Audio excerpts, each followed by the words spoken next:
Good morning. This is Father Stephen Kelly from St. John's Church in Detroit, and we're continuing our series of daily morning meditations. Now, I know usually I do one of the lessons from morning and evening prayer, what is known as the daily office lectionary, but we do deviate every once in a while and take a turn one way or another and either look at perhaps the collect for the day, or perhaps we'll look at a part of the liturgy and how we worship. Today I want to talk about the saint that's appointed for today on the new calendar, and that is one of my favorite saints, Saint Jean-Marie Vianney. Now, you probably have not heard of him, but if you are, you'll know that he is a wonderful priest and example, and he is also known as the Curé d'Ars. Now, and obviously I have my statue here for background material.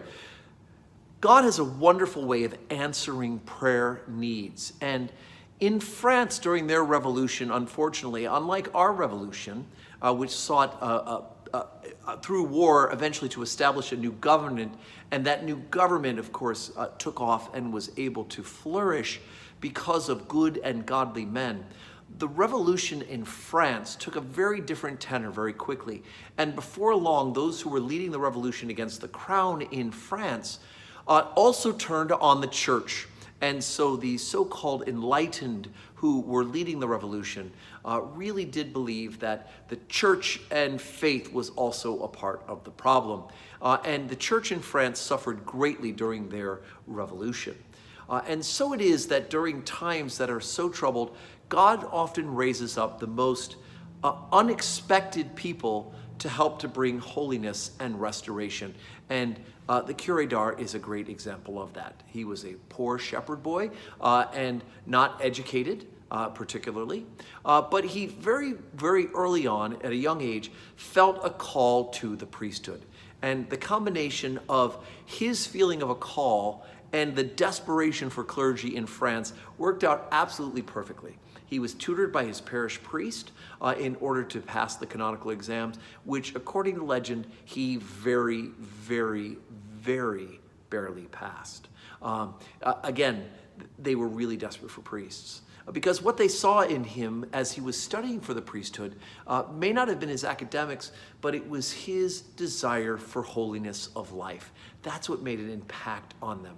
His first position was an assistant in his own parish, and then they decided to assign him to a town that was without a priest to be a pastor of a parish in a small little town called Ars, which at that point was really, apparently, according to descriptions, was a dump of a town and a spiritual wasteland. The church had been unattended for a while, and really was not a place that any priest who had any sort of desire to be upwardly mobile, and unfortunately there are priests in the church who are seeking preferment, would not have been a place that they would have wanted to go.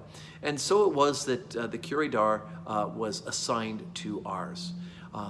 What happened was the sheer grace of God in having him change that town into an absolute spiritual bouquet. In fact, the weight of his holiness, the desire for him to be a saint, and the desire for him to do whatever it took to bring his parishioners and the townfolk of Ars to know Jesus Christ and to worship him and to glorify him and to obey him. The sheer force of his work, surrounded by the work of God, the grace of God, made Ars into an absolute shrine place for people to go and to learn about Jesus Christ. His reputation was that he slept only a couple hours a night. He spent hours, we're talking 10, 12, 14 hours in the confessional, helping people to get right with God, hearing confessions in order for people to be advanced in holiness. His masses were very well attended every day of the week, and he gave public lectures as well. He cared for an orphanage and a school for boys and a school for girls, and he wrestled with the devil at times, had absolute manifestations. Those who try to seek super holiness, like the Curé d'Ars really desired in his own life, was manifest in his wrestling with the devil. One of the interesting stories is that as his fame grew for holiness and people began to go there for spiritual retreats and to have their confession made, the neighboring parish priests got jealous, right? They're accusing him of sheep stealing. And so it was that those priests, all St. John Vianney really wanted to do was to be a monk, a Trappist monk. He was a third order Franciscan, but he thought God was calling him to the monastery, and the parish didn't think so, and neither did the bishop. Well, ultimately, the local parish priests, they say, presented a petition to the bishop, signed by all of them, that said that Jean-Marie Vianney was not fit for the priesthood and to be a parish priest. And so they presented this to the bishop in the presence of the curé d'art, and much to their amazement, he took out a pen and he signed it himself. He said, "I've never been worthy of being a priest. Who is? I'd rather be a monk and just be in the life of prayer."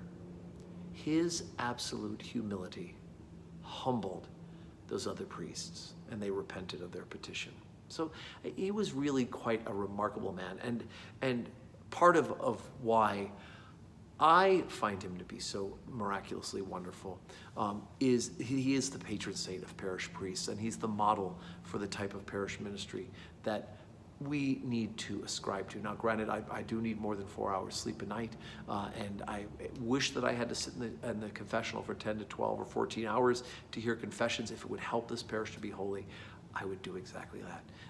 But I do ask him to pray for me, as I ask you to pray for me, to be a better parish priest.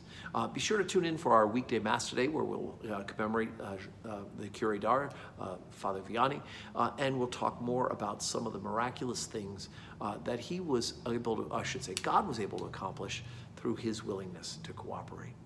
So I pray that you have a wonderful Tuesday, and may God bless you.